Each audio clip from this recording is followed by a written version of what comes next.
जो भी छात्र का मांग हुआ करता था, उस मांग में, उस आंदोलन में हम अपनी भूमिका अदा करते थे और पूरी एक्टिविटी के साथ छात्र के आवाज़ को बुलंद करते थे। छात्र के साथ किसी प्रकार का, चाहे कॉलेज के द्वारा, चाहे यूनिवर्सिटी के द्वारा, चाहे कोचिंग संस्थान के द्वारा, अगर शोषण की बात होती थी तो रणविजय साहू सड़कों पर होता था और आंदोलन करता था।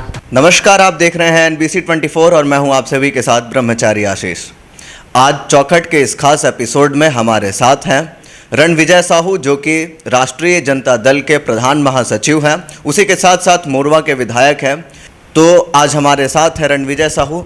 सर, आपसे सबसे पहला सवाल होगा कि 25 साल से आप एक सामान्य कार्यकर्ता के रूप में राष्ट्रीय जनता दल में कार्य करते रहे, किस तरीके से आपने अपना सफ़र शुरू किया? देखिए, मेरा तो घर उत्तर बिहार के समस्तीपुर जिला दलसिंह सराय से है। मैं पटना में अपना उच्च शिक्षा ग्रहण करने के लिए मैं यहाँ आया और मेरा नामांकन कॉलेज ऑफ कॉमर्स में हुआ और लगातार मैं वहाँ के जो छात्र आंदोलन, यानी राष्ट्रीय जनता दल उस समय नहीं था, उस समय जनता दल था, चक्कर छाप हुआ करता था और हम लोग बचपन में खूब नाम लिया करते थे, जिसके हाथ में चक्का उसकी जीत पक्का। और उसके बाद जब राष्ट्रीय जनता दल का 97 में लालटेन छाप सिंबल से गठन हुआ तो लगातार मैं निष्ठा के साथ, ईमानदारी के साथ राष्ट्रीय जनता दल के परिवार के साथ लगातार जुड़ा रहा, छात्र आंदोलन के साथ, और पूरी तरह से पार्टी के प्रति समर्पित भाव से एक साधारण कार्यकर्ता होकर मैं काम करने का काम किया। आपने कहा कि आप कॉलेज ऑफ कॉमर्स में छात्र नेता थे, तो उस समय कॉलेज ऑफ कॉमर्स में जब राजद छात्र में थे तो किस किस तरीके के कार्य आप लोग किया करते थे? जो भी छात्र का मांग हुआ करता था, उस मांग में, उस आंदोलन में हम अपनी भूमिका अदा करते थे और पूरी एक्टिविटी के साथ छात्र के आवाज़ को बुलंद करते थे। छात्र के साथ किसी प्रकार का, चाहे कॉलेज के द्वारा, चाहे यूनिवर्सिटी के द्वारा, चाहे कोचिंग संस्थान के द्वारा, अगर शोषण की बात होती थी तो रणविजय साहू सड़कों पर होता था और आंदोलन करता था।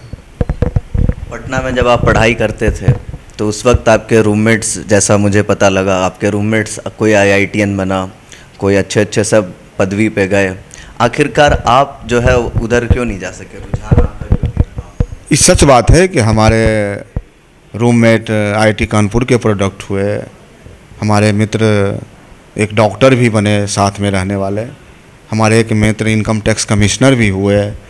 तो निश्चित रूप से मैं उस माहौल में था, लेकिन जब शुरुआत के दौर में, जब मेरी पढ़ाई के बाद जब हम स्टूडेंट लाइफ में सामाजिक दायरे में आए तो लगातार हमारा रुझान और हमारा इंटरेस्ट लगातार राजनीति की तरफ दौड़ पड़ा और हमें सारे लोग मदद किया करते थे, चाहे हमारे मित्र हों, चाहे हमारे परिवार के अन्य सदस्य हों, सारे लोग हमको मदद करते थे और हमारा यह इंटरेस्ट था कि हम पूरी तरह से समाज के लिए वर्क करें और पार्टी के लिए काम करें, और उसी मार्गदर्शन में, उसी दिशा में हम काम करते थे। पार्टी के लिए काम करें, इस विषय को आपने छेड़ा है। मुझे याद है कि आप बराबर कहा करते थे कि पुतला जलाने के लिए आपको बहुत जाना जाता था, कहाँ से तेल लाना है, किसका पुतला जलाना है। एक बार तो लालू यादव भी आपके सम्मुख आ गए थे जब आप पुतला जला रहे थे, तो कहाँ से, किस तरीके से आपको पुतला जलाने को लेकर के लोग? देखिए, मैं एक साधारण सा कार्य करता रहा हूँ। अगर दल में कम वक्त में भी पार्टी की ओर से आयोजित पुतला दहन का कार्यक्रम करना है तो हमें सौभाग्य प्राप्त है कि यह जिम्मेदारी मुझे मिलती थी और मैं चंद घंटों में इन सारे इंतजाम को प्रबंध के माध्यम से पुतला वगैरह, तेल वगैरह, सारा चीज़ का इंतजाम, बैनर वगैरह करता था और कार्यकर्ताओं को जुटा के हम पार्टी का जो विचार था, पार्टी का जो नीति था, पार्टी का जो संदेश था, उसको हम काम करते थे। आप कार्यकर्ता थे, आपने कहा कि बहुत कठिनाइयों का सामना करना पड़ता था। तो क्या क्या कठिनाइयाँ थी जो आज भी कार्यकर्ताओं को सामना करना पड़ता है? देखिए, हम तमाम वैसे कार्यकर्ताओं को संदेश देना चाहते हैं कि राष्ट्रीय जनता दल ही ऐसी पार्टी है जिसमें कार्यकर्ताओं, गरीब गुरबा, मजदूर, किसान की चर्चा होती है। आज पार्टी का बुनियाद है, कार्यकर्ता ही पार्टी की रीढ़ है। आज सचमुच रणविजय साहू को भी जो राष्ट्रीय जनता दल ने सम्मान दिया, वह आज किसी दूसरे पार्टी नहीं दे सकता है। तो आज यह साबित करता है राष्ट्रीय जनता दल कि एक ऐसी पार्टी है जो कार्यकर्ताओं की पार्टी है। और कठिनाई तो कई आती हैं, हर काम में, हर सफलता में बाधा है, लेकिन आपको मन से, जिज्ञासा से अगर आप भक्ति भी करते हैं तो निश्चित रूप से प्रभु अल्लाह आपको दर्शन देंगे, हृदय में दर्शन देंगे, आत्मा में दर्शन देंगे, और निश्चित रूप से आप जिस काम में लगे हैं सफलता आपके कदमों को छूएगी। रणविजय जी, अब कुछ राजनीतिक प्रश्न। 2015 में आपको टिकट मिलने वाला था, लेकिन 2015 में आपको टिकट नहीं मिला। क्या था, तेजस्वी यादव से कुछ बात हो गई थी या फिर कुछ और कारण रहे थे उस समय? देखिए, सचमुच मैं लगातार प्रयास में था। 2010 की भी बात है, मैं लगातार प्रयास में रहा कि मुझे टिकट मिले, और टिकट नहीं मिल पाया। तो मैं श्रद्धा के साथ, दल के साथ, समर्पित भाव से मैं काम किया। और आगे का भी दौर, जब मैं युवा राष्ट्रीय जनता दल में था, कई अपनी जवाबदेहियों का निर्वहन किया। मैं प्रवक्ता के तौर पर पूरे बिहार में संगठन को मजबूत किया, दौरा किया। और जब 2015 के आम चुनाव, विधानसभा के आम चुनाव में एक मजबूती के साथ प्रवर दरबार के रूप में मैंने पार्टी में राष्ट्रीय अध्यक्ष जी, प्रदेश अध्यक्ष जी, माननीय तेजस्वी जी के पास अपनी बातों को रखा, और पार्टी ने 101 टिकट बांटने का काम किया। लेकिन निश्चित रूप से मेरे जैसे कार्यकर्ता का एडजस्टमेंट या भागीदारी नहीं हो पाया, लेकिन पार्टी में मैं उसी उत्साह के साथ काम करते रहा, उसी जोश के साथ, उसी उमंग के साथ माननीय नेता तेजस्वी जी के डायरेक्शन पर लगातार बिहार के राष्ट्रीय जनता दल, युवा राष्ट्रीय जनता दल और साहू समाज को सींचते रहा, जिसका परिणाम हुआ कि 2020 के चुनाव में मुझे टिकट प्राप्त हुआ। और मेरे जैसे कितने साहू परिवार को टिकट मिला, और वैश्य समुदाय को मिला, बनिया समाज को मिला, जो आज 5 MLA जीत के इस पार्टी में है बनिया समुदाय से। साहू समाज की बात की आपने। साहू समाज के आप प्रदेश अध्यक्ष रहे, फिर अब भी आप प्रदेश अध्यक्ष हैं। उसी के साथ साथ राष्ट्रीय जनता दल के व्यावसायिक प्रकोष्ठ के भी अध्यक्ष रहे हैं। तो आखिरकार इन सामाजिक समुदायों का समाज के ऊपर क्या प्रभाव होता है? देखिए, राष्ट्रीय जनता दल के कार्यकर्ता होने के नाते मैं निश्चित रूप से पार्टी का जो विचारधारा है, पार्टी का जो पॉलिसी है, उसको समाज के अंतिम व्यक्ति तक ले जाने का हमेशा हम काम किए।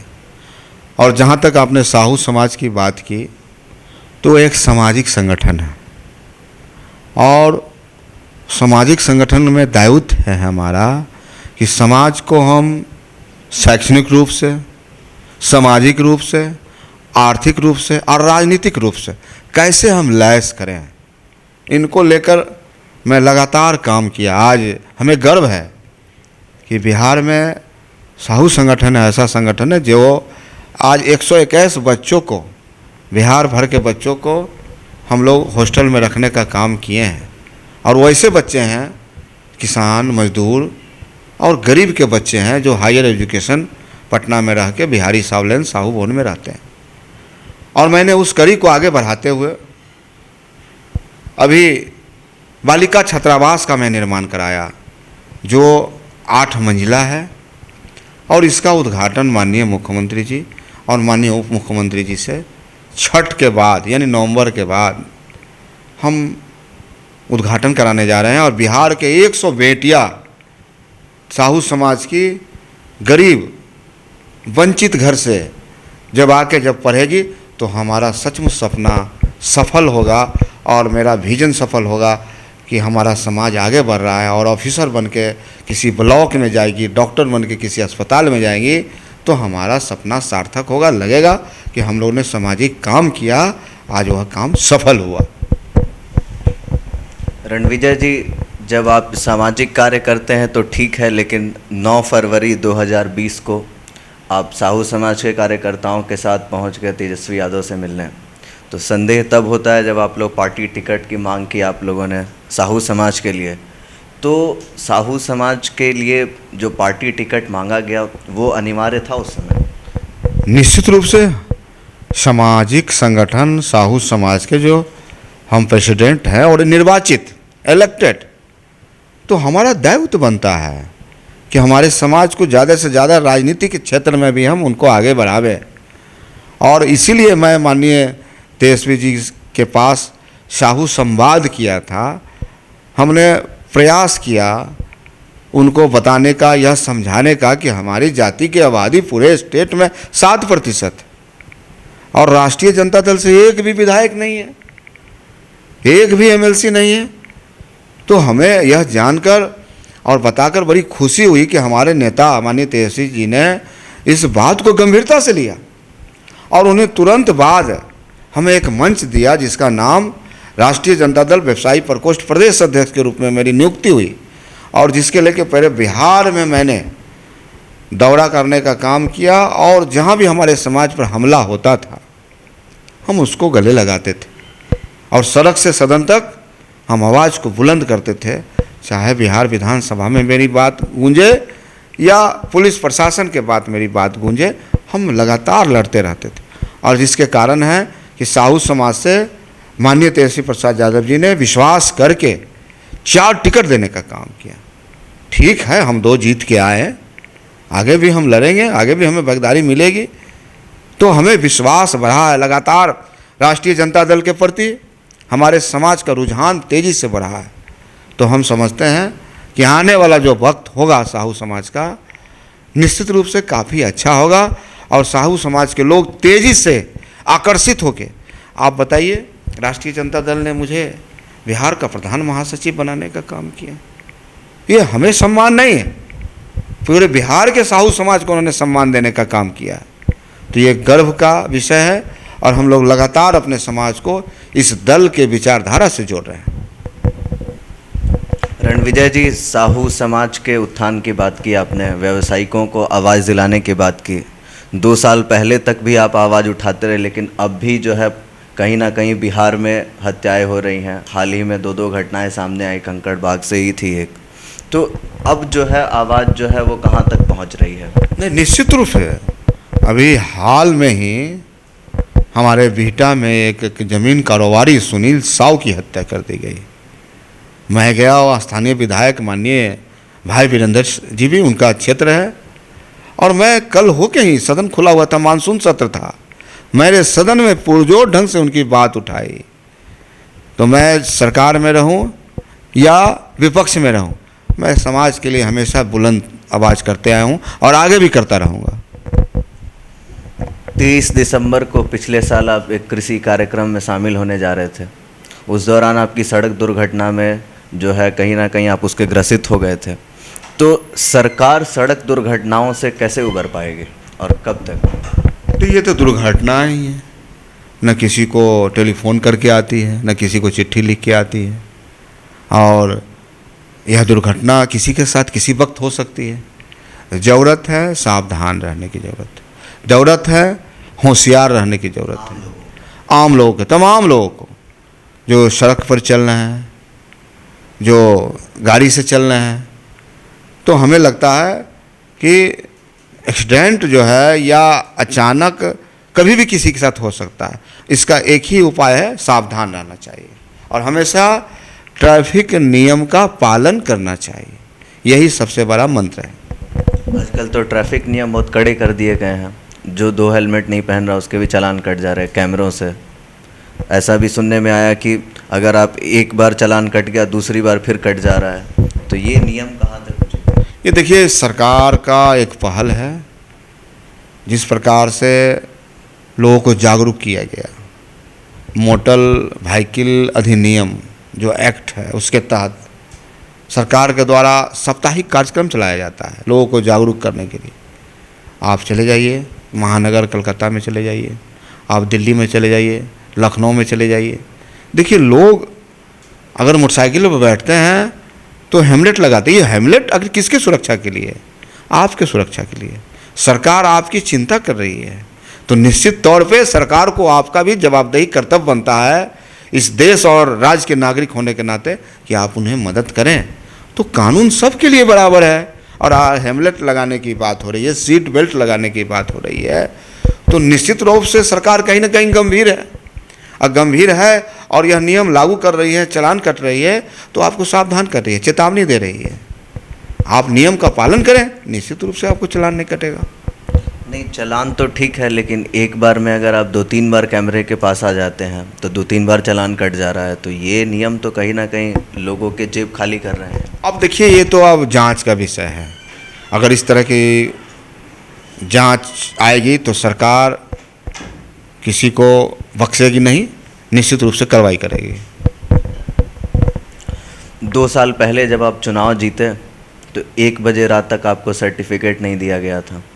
क्या जल्दीबाजी थी सर्टिफिकेट? देखिए, जब हमारा रिजल्ट डिक्लेयर हो गया था, हम 8 बजे रात तक ही हमारे सारे रिजल्ट डिक्लेयर हो गए थे। हमारे जो भी विधानसभा ज़िले में थे सारे रिजल्ट क्लियर हो चुके थे, लेकिन हमारा रिजल्ट में जिस प्रकार से साजिश की जा रही थी, रोकी जा रही थी, आज लगभग 12,000 से ज़्यादा मत से हम जीते, लेकिन सर्टिफिकेट देने में देर किया जा रहा था, तो असंतोष की भावना हो रही थी। किसकी साजिश थी?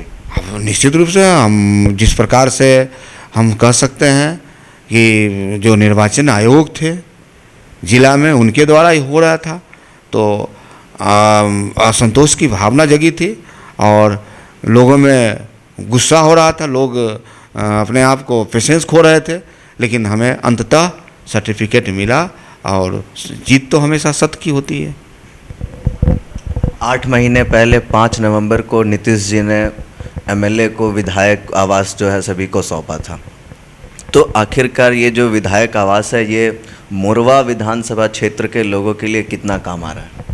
ये देखिए, आज बड़ी खुशी है, गर्व है कि मैं एक कार्यकर्ता से एमएलए बना, जनप्रतिनिधि बना, तो हमको एहसास रहता है क्या कठिनाई है एक कार्यकर्ता के साथ। तो मैंने घोषणा किया कि मैं अपने आवास को मोरवा के महान जनता के लिए मैं समर्पित करता हूँ। आज मेरी खुशी है कि आज हमारे क्षेत्र के कोई गरीब गुरबा पटना में पीएमसीएच हो, आईजीएमएस में हो, एम्स हो, एमएमसीएच में हो, इलाज के लिए आते हैं, या किसी भी तरह के कोई काम से आते हैं, ट्रेन पकड़ने के लिए दिल्ली जाना है और हमारे यहाँ रुकते, तो लगता है मैं उनका छोटा सा सेवा कर सका, और अंदर से बड़ी तसल्ली होती है कि मैं अपने जनता को मैं सेवा कर सका। और मैं पूरी तरह से पूरे आवास को मैं जनता के हवाले कर चुका हूँ, और यहाँ लोग आते हैं, लोग ठहरते हैं, और इससे हमको काफ़ी सुकून मिलता है, और यह काम आगे भी मेरा जारी रहेगा। कुछ दिनों पहले लालू जी का जन्मदिन था। एक महिला ने, मैंने वीडियो देखा आपका, एक महिला ने 5 लाख रुपए जो है साहू समाज की थी, उन्होंने दिया था सामाजिक कार्य के लिए। तो वो कार्य कितना पूर्ण हुआ? हाँ, बिल्कुल सही कहा आपने। एक महिला, मैं साहू समाज के प्रत्येक अंतिम रविवार को मैं जनता दरबार लगाता हूँ, प्रत्येक महीना। आज से 1.5 साल 2 साल पहले एक माता जी आई और उनको कोई सामाजिक समस्या था, घरेलू समस्या था। तो मैंने कहा कि आप चलें फर्स्ट फ्लोर पर, हम लोग इसकी बैठक करेंगे, सुनवाई लेंगे। तो उन्होंने कहा कि बेटे मैं ऊपर नहीं चढ़ सकता, मेरे घुटने में दर्द है। तो मैंने उन्हें कहा कि माता जी आप लिफ्ट लगवा दीजिए, जगह खाली छूटा है लिफ्ट लगाने के लिए। और शायद उनको यह बात याद था। 1.5 साल के बाद उन्होंने खुद चल के लिफ्ट लगाने के लिए साहू समाज भवन के लिए 5 लाख रुपया का चेक काटा, आरटीजीएस काटा। आज तक के साहू समाज के इतिहास में पहली बड़ी रकम है। और ऐसी महिला जो खुद किराए के मकान में रहती है। ये दुनिया के लिए, ये बिहार के लिए, ये देश के लिए एक संदेश है उन लोगों के लिए जो अपने आप को बड़े लोग कहते हैं, जो अपने आप को दानवीर भाभाशाह कहते हैं, आज भी दानवीर भाभाशाह जिंदा है। उस महिला ने इतना रुपया डोनेट करके साबित कर दिया है कि आज भी लोग समाज में सेवा करने वाले लोग हैं, और उनके इस भारी रकम से वहाँ लिफ्ट लगने वाला है, और बालिका छात्रावास में लिफ्ट लगेगा। लिफ्ट लगने वाला है कुछ दिन? जी, लिफ्ट लगने वाला है, और वह समाज के लोगों के लिए समर्पित करेंगे। बाबा बागेश्वर बिहार आए, तमाम जो है बीजेपी उधर से, आरजेडी इधर से, बाबा बागेश्वर पे राजनीति शुरू हो गई। आपको बाबा बागेश्वर से क्या समस्या है? देखिए, बाबा बागेश्वर निश्चित रूप से धर्म का प्रचार कर रहे हैं, सनातन धर्म, हिंदू धर्म के बारे में प्रचार कर रहे हैं, बहुत अच्छी बात है, सम्मान है। लेकिन धर्म के नाम पर राजनीति करना ये कहीं से भी जायज़ नहीं है। न संविधान इजाज़त देता है, न समाज इजाज़त देता है। आप किसको नफरत फैलाना चाहते हैं? आप जब समाज में हैं, बाबा का मतलब होता है त्याग, त्याग की प्रतिमूर्ति बाबा। बाबा तो मानव कल्याण के लिए होता है, नफरत फैलाने के लिए नहीं होता है, लोगों को लड़ाने के लिए नहीं होता है, भाई भाई में लड़ाने के लिए नहीं होता है। लेकिन जिस प्रकार से बागेश्वर बाबा का बयान आ रहा था, ऐसा महसूस हो रहा था कि बाबा दो भाइयों में लड़ाना चाहते हैं, दो संप्रदायों को उकसाना चाहते हैं। विरोध इन बातों के से था। और राष्ट्रीय जनता दल कभी भी धर्म का विरोधी नहीं रहा। राष्ट्रीय जनता दल हमेशा से ऐसे लोगों के खिलाफ रहा है कि जो धर्म के नाम पर उन्माद फैलाना चाहते हैं, धर्म के नाम पर देश को बांटना चाह रहे हैं, धर्म के नाम पर नफरत फैलाना चाहते हैं, देश को अस्थिर करना चाहते हैं, संविधान को तोड़ना चाहते हैं, लोकतंत्र को ख़त्म करना चाहते हैं। तो राष्ट्रीय जनता दल का एक एक सिपाही अंतिम दम तक इसका विरोध करते रहेगा। मैंने सुना राष्ट्रीय जनता दल और जनता दल यूनाइटेड के तेजस्वी यादव और नीतीश कुमार दोनों ने सभी विधायकों को बुलाया, उनको डांट लगाई कि आप लोग कुछ भी बयान दे रहे हैं। तो क्या ये बात सही है? देखिए, माननीय नीतीश कुमार जी, माननीय उप मुख्यमंत्री तेजस्वी प्रसाद यादव जी के नेतृत्व में महागठबंधन का जो निर्माण हुआ, वो पूरे विश्वास के साथ दौड़ रहा है, बड़ी तेज़ी के साथ दौड़ रहा है, और समाज के लोगों को विश्वास में लेकर चल रहा है। आप बताइए साहब, इसी बिहार में जब एनडीए के साथ सरकार चल रही थी तो किस प्रकार का माहौल था? क्या हो रहा था बिहार शरीफ में? उन्माद हो रहा था, दंगे हो रहे थे, घर जलाए जा रहे थे, भाई भाई को पीट रहा था। क्या हो रहा था सासाराम में? जब जुलूस निकलता था सामुदायिक शक्तियाँ किस प्रकार से वहाँ लोगों पर पत्थर बरसाने का काम किया।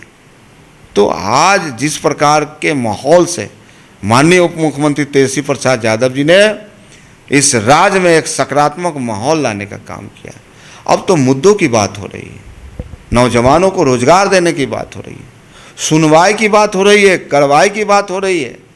चाहे स्वास्थ्य व्यवस्था हो, चाहे शिक्षा व्यवस्था हो, चाहे सड़क की व्यवस्था हो, सभी सेक्टर में बिहार आगे बढ़ रहा है। तेजस्वी प्रसाद यादव जी पूरे बिहार नहीं, पूरे देश के ऐसे एक युवाओं के आइकॉन हैं, और हमें गर्व है कि ऐसा लीडरशिप मुझे मिला है जो तेजस्वी प्रसाद यादव जी के नेतृत्व में हम काम कर रहे हैं। और हमें भरोसा है कि जिस प्रकार का उनका नेतृत्व है, जिस प्रकार का उनको समाज में प्रतिभा है, और उन्होंने साबित भी किया है। पिछले 2020 के आम चुनाव में आप बताइए साहब, एक हेलीकॉप्टर से तेजस्वी यादव घूमते थे, और उनके पीछे पीछे 20 हेलीकॉप्टर लगाया गया। माननीय प्रधानमंत्री जी खुद किस प्रकार से बिहार में आग उगलने का काम किए, लेकिन यहाँ के महान जनता ने, बिहार जो एक बुद्ध की धरती है, ये जयप्रकाश जी का धरती है, ये जननायक कर्पूरी ठाकुर की धरती है, और इसी धरती पर बापू ने आके और आज़ादी की लड़ाई के बिगुल फूका, क्रांति फूका। आज देश अंग्रेज़ों के गुलामों से, जंजीरों से जो बंधा था, वह छूटने का काम। इसलिए बिहार अब मुद्दों पर आगे बढ़ा है, बिहार विकास कर रहा है, लगातार लोगों को नौकरियां मिल रही हैं, रोजगार जा रहे हैं, और लगातार बिहार विकास कर रहा है हर मोर्चे पर। और आने वाला समय में बिहार देश का सर्वोच्च राज्य में एक होगा। तेजस्वी यादव 10 लाख युवाओं को रोजगार दे देंगे? निश्चित तौर पर उन्होंने कमिटमेंट किया है, उन्होंने वादा किया है लोगों के साथ। हमें लगता है इस वादा पर लगातार हुआ, शिक्षा के क्षेत्र से हो, डिपार्टमेंट ऑफ पुलिस हो, एजुकेशन हो, हेल्थ हो, सभी सेक्टरों में वैकेंसी आ रही हैं और लगातार नौकरियां लोगों को मिल रही हैं बिहार में। बात करेंगे रणविजय जी इंडिया के, इंडिया बनाम एनडीए, एक तरफ 26 पार्टी और एक तरफ 38 पार्टी, क्या लगता है आपको, आप लोग जीत पाएंगे? अरे निश्चित तौर पे जब से विपक्षी एकता का आगाज हुआ बिहार में, दूसरी बैठक बंगलौर में हुई, अब तो तीसरी बैठक भी होने जा रही है मुंबई में। लेकिन नीतीश जी नाराज होकर लौट गए। नहीं, ये देखिए, नाराज का मुद्दा नहीं है, मुद्दा है इस देश से नफरत की जो राजनीति कर रहे हैं, जो तोड़ना चाहते हैं संविधान को, जो लोकतंत्र को ख़त्म करना चाह रहे हैं, उनको भगाने की बात हो रही है साहब। यहाँ पर कोई नाराज़गी की बात नहीं है, कोई दुख की बात नहीं है। तमाम लोग, चाहे माननीय नीतीश कुमार जी हो, माननीय केजरीवाल साहब हो, माननीय ममता बनर्जी हो, माननीय हेमंत सोरेन साहब हो, तमाम देश के जो विपक्षी एकता के बड़े नेता हैं, सारे लोग एक साथ हैं और उन्होंने संकल्प लिया है कि इस देश से भाजपा को भगाना है और देश को बचाना है, बिहार को बचाना है। अब बिहार 40 में 40 सीट, महागठबंधन अब विपक्षी एकता। और जब से इंडिया का निर्माण हुआ है तब से नौजवान, युवा, किसान, मजदूर भाइयों में एक जोश आया है। इंडिया नाम सबसे शरीर में कंपन होता है, रोए खड़ा हो जाते हैं, रोकते खड़ा हो जाते हैं। सबसे ज़्यादा बवाल इंडिया नाम पे ही हुआ है। इंडिया नाम से ही लोगों में खुशी है। और जब से इंडिया का नाम पड़ा है, जो भी एनडीए और भाजपा के नेता हैं घबरा गए हैं अब बौखलाहट में, और अनाप शनाप बयान दे रहे हैं। जनता सब देखती है और समय पर जवाब देने का काम करेगी, और समय 2024 बहुत नज़दीक आ रहा है।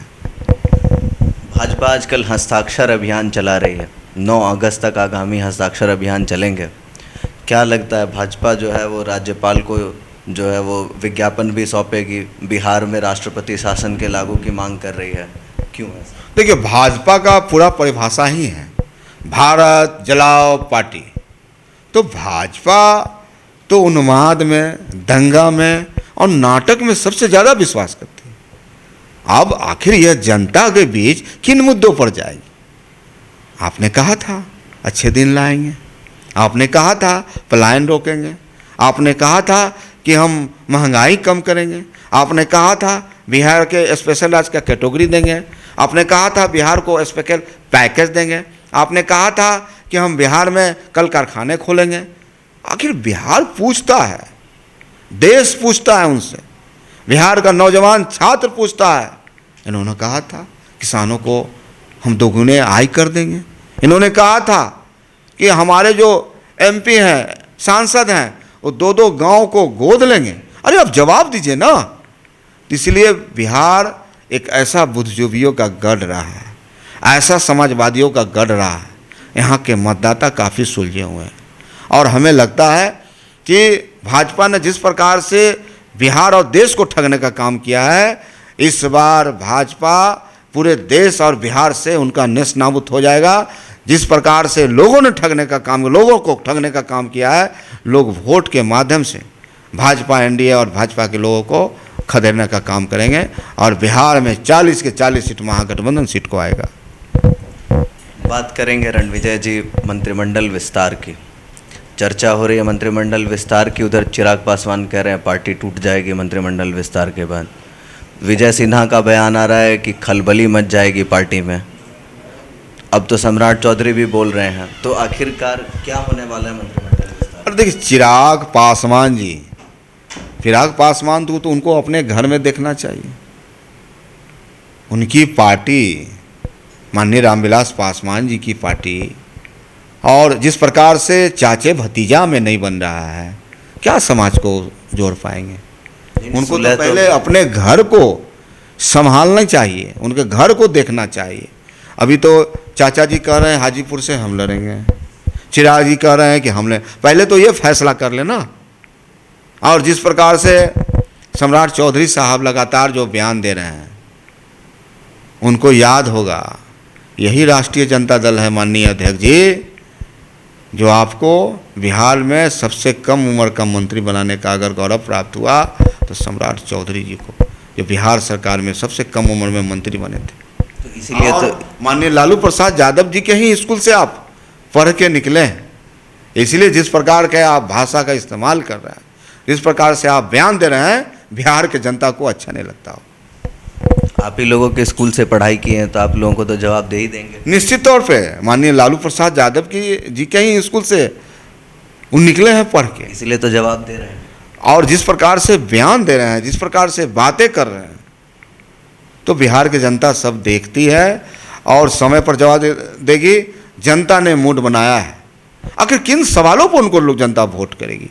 अब उनके पास मुद्दे नहीं हैं, जिसके कारण अनाप शनाप नाटक कर रहे हैं। कभी हस्ताक्षर करा रहे हैं, कभी विरोध मार्च निकाल रहे हैं, कभी कहते हैं सीबीआई की जांच करो। तो सरकार बिहार की गंभीर है, हर पहलू पर सरकार की नज़र है, और जो ऐसे तत्व बिहार में गड़बड़ी फैलाने का काम करेंगे, सरकार सख्ती से निपटने का काम करेगी। 25 के विधानसभा चुनाव में मैं नीरज कुमार जी से बात कर रहा था, जदयू के प्रवक्ता हैं। उन्होंने कहा कि नीतीश कुमार 2020 में भी मुख्यमंत्री नहीं बनना चाहते थे। प्रधानमंत्री मोदी की 3 बार कॉल आई, राजनाथ सिंह की कॉल आई, उसके बाद वो बने। तो क्या लगता है 25 के विधानसभा चुनाव में नीतीश जी रिटायर होंगे और तेजस्वी जी मुख्यमंत्री? देखिए, हमारा तो राष्ट्रीय जनता दल का तो हमेशा से मानना रहा है, जिस प्रकार से महागठबंधन की सरकार है, तो निश्चित रूप से हम क्यों नहीं चाहेंगे। हम पार्टी के पदाधिकारी हैं, कार्यकर्ता हैं। हर नेता, हर कार्यकर्ता सोचता है कि हमारा नेता भारत के सर्वोच्च पदों पर जाए, और लगातार उसी दिशा में कार्यकर्ता काम करता है। तो आने दीजिए, वक्त आएगा, वक्त सब फैसला करेगा। आखिरी सवाल होगा रणविजय जी, मोरवा विधानसभा क्षेत्र आपसे पहले उनकी आंखों में विकास जो है वो तलाश कर रही थी उनकी आंखें। अगर मान लीजिए मोरवा विधानसभा क्षेत्र के लोग रिपोर्ट कार्ड मांगे कि क्या क्या हुआ, तो क्या क्या बोलेंगे? देखिए, मैंने लगातार मोरवा विधानसभा के विधायक नहीं, सेवक के रूप में मैंने काम करने का काम किया। कई ऐसे काम हैं। अभी मोरवा विधानसभा में 3 बड़े पुल हैं जिनका कनेक्टिविटी, आज पुल बने हुए 10 वर्ष हो गए हैं। लेकिन इसी सरकार में माननीय तेजस्वी प्रसाद यादव जी को हम धन्यवाद देते हैं कि 3 बड़े पुल का कनेक्टिविटी का मंजूरी सरकार ने, ग्रामीण कार्य विभाग ने दिया है। ये हमारे लिए एक बड़ी उपलब्धि है। मैंने अपने विधानसभा में पटोरी प्रखंड में निबंधन नहीं होता था, रजिस्ट्री नहीं होती थी। 40 किलोमीटर दूर लोग जाते थे पानी बूंदी धूप में, मैं इस काम को कराया, आज रजिस्ट्री हो रहा है। मैं वहाँ शहरी विकास के लिए नगर परिषद ताजपुर का गठन करवाया, नगर परिषद पटोरी का गठन करवाया। कई ऐसे काम हैं जिसको मैं करवाया। अभी ताजपुर बख्तियारपुर 4 लेन का काम बहुत काफ़ी तेज़ी से चल रहा है। माननीय मुख्यमंत्री जी निरीक्षण भी करने गए थे। तो कई ऐसे काम को मैंने, रोड है, माननीय तेजस्वी प्रसाद यादव जी लगातार उस विकास के लिए रोड सेंक्शन कर रहे हैं, आगे भी होगा। वहाँ एक हॉस्पिटल का निर्माण हुआ है। तो कई ऐसे काम हैं जिसको कराना चाहते हैं। एक बड़ा काम है जो जननायक कपूरी ठाकुर हुआ क्षेत्र रहा है। एक उपलब्धि है कि गुनाई बसी से कोठिया तक हम बांध निर्माण कराना चाहते हैं, और इसके लिए लगातार हम विधानसभा में संकल्प लाए हैं। 2 बार हम संकल्प लाए हैं, और हमारा प्रयास होगा कि इस काम को हम करावें। माफ़ कीजिएगा रणविजय जी, आखिरी सवाल आपसे एक होगा कि युवाओं को अब अगर राजनीति में आना हो तो क्या क्या प्रयास उन लोगों को करने चाहिए, किस तरीके से वो लोग अपने, क्योंकि चूँकि आप कार्यकर्ता रहे, बहुत सामान्य स्तर से इतने अच्छे पदवी पर पहुँचे हैं, युवाओं को क्या संदेश है, किस तरीके से वो राजनीति में आ सकते हैं? हम नौजवान को यही संदेश देना चाहते हैं कि आप मुझे देखें। जिस प्रकार से मैं पटना में आया, छात्र जीवन से शुरुआत किया, और ईमानदारी और आस्था के साथ बिल्कुल पार्टी को मैं अपने माँ बाप की तरह सेवा किया, और ईमानदारी के साथ तो आज पार्टी ने भी मुझे इस ईमानदारी का इनाम दिया। मेरे जैसा कार्यकर्ता को एमएलए बनाया, मेरे जैसा कार्यकर्ता का पार्टी का जो मैंने अपने जीवन में कभी सोचा भी नहीं था कि मैं राष्ट्रीय जनता दल का प्रधान महासचिव बन जाऊंगा। तो ये निश्चित रूप से एक राष्ट्रीय जनता दल ही है जो कार्यकर्ताओं को सम्मान कर सकती हैं। इसलिए आह्वान करना चाहते हैं उन नौजवानों को, उन युवाओं को कि आप घबराओ मत करो, आप कभी हताश मत हो, आप आओ और राष्ट्रीय जनता दल परिवार में आप जुटो और आस्था के साथ जुटो। निश्चित रूप से कल आपका होगा। यही राष्ट्रीय जनता दल है जो कार्यकर्ताओं का सम्मान करता है और आगे बढ़ाता है, और आप पूरी तमन्ना और हृदय के साथ आप है, पार्टी भी आपको सम्मान करेगी।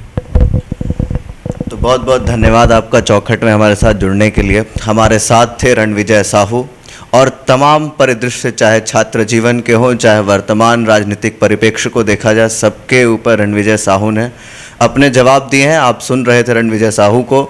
आगे और तमाम अपडेट्स के लिए बने रहिए NBC 24 के साथ। धन्यवाद।